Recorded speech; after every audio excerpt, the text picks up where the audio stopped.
Full disclosure, this is take 2 of the video. I did the first one and I didn't like it because it didn't feel natural.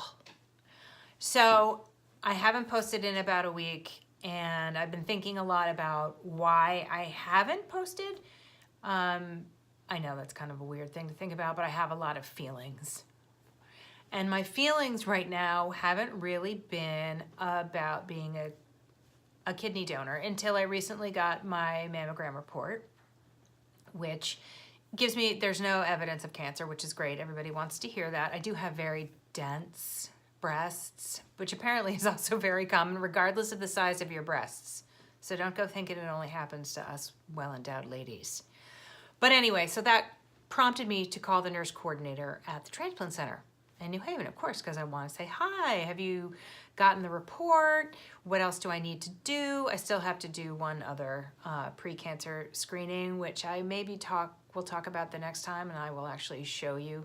Well, no, I won't really show you. Oh God, that would be so gross. You don't want to go into my gynecologist's office with me. Ew.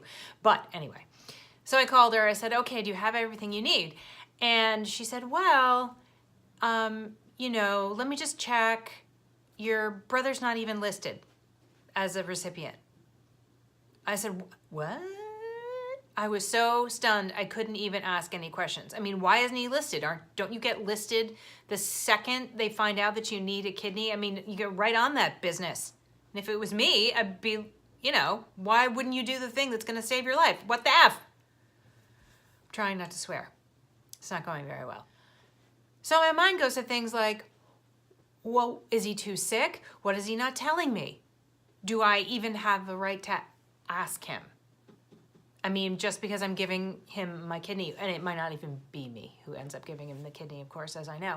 But can I pry that way? I mean, he wouldn't, it's not his style to just tell me, oh, by the way, I'm not listed because I have this other thing, or he's not like that. He's not touchy-feely the way I am.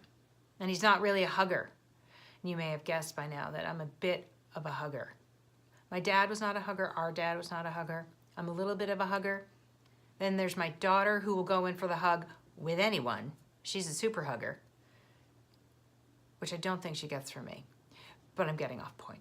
So we get to now the reason why I've kind of been slow to post, because I don't really have any kidney donor related wisdom to impart. And I know that those 3 of you that have been watching this are just getting tons and tons of information. You wait with bated breath. You're at the edge of your seat for every post.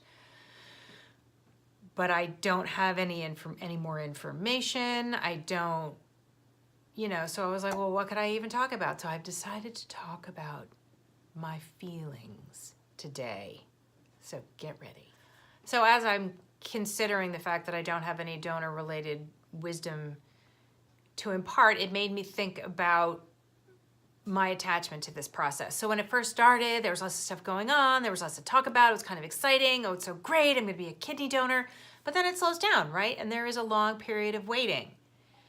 And I think I mentioned a few videos ago that I don't have a job right now, which is good and bad, and mostly not good, because looking for work is grueling and exhausting and demeaning, and it's really nice to have something else to focus on instead of that. But I mean, focusing on giving up one of my organs is probably not what I necessarily would have chosen to be my focus, which made me worried that I'm too attached to this process. Like those people who have this weird thing where they just want to keep donating their organs because of attention or the way it makes them feel, or it's like they're addicted. I don't know. So I started worrying about myself in that regard. I think we can safely say that I'm not addicted to organ donation, but I do wonder about my energy surrounding organ donation. So focusing on something that will do good in the world is a welcome distraction, but I can't make it be that thing that gets me out of bed every day. So I know I said last week that the reason I do this is because of my family, obviously my brother, but these are the people that keep me going, and that's all true. But I have had a lot of questions about why else am I doing it. And when I first decided to be a kidney donor for my brother, I didn't think about it. I didn't think about it at all. And that was what was actually so brilliant about it, because you don't think, you just do. But now this waiting game has gotten me into my head, which we all know is a really, really bad idea. I should never be allowed to think, because here are the things I think about. I think about being a single parent without a job. I think about, will I ever find a job again? I think about, am I setting a good and strong example for my daughter? Probably not when she tells me I'm acting like an asshole. But these are real worries. No, I don't have end-stage kidney disease, and I don't have diabetes. So it's all about perspective, right? And the truth of the matter is, if I get really desperate, I can go work at Whole Foods. That guy from The Cosby Show did it, right? No shame in supporting your family, and no one would ever say that there was. So putting all this out there reminds me that I tend to land on my feet. I'm a fighter. I generally don't give up.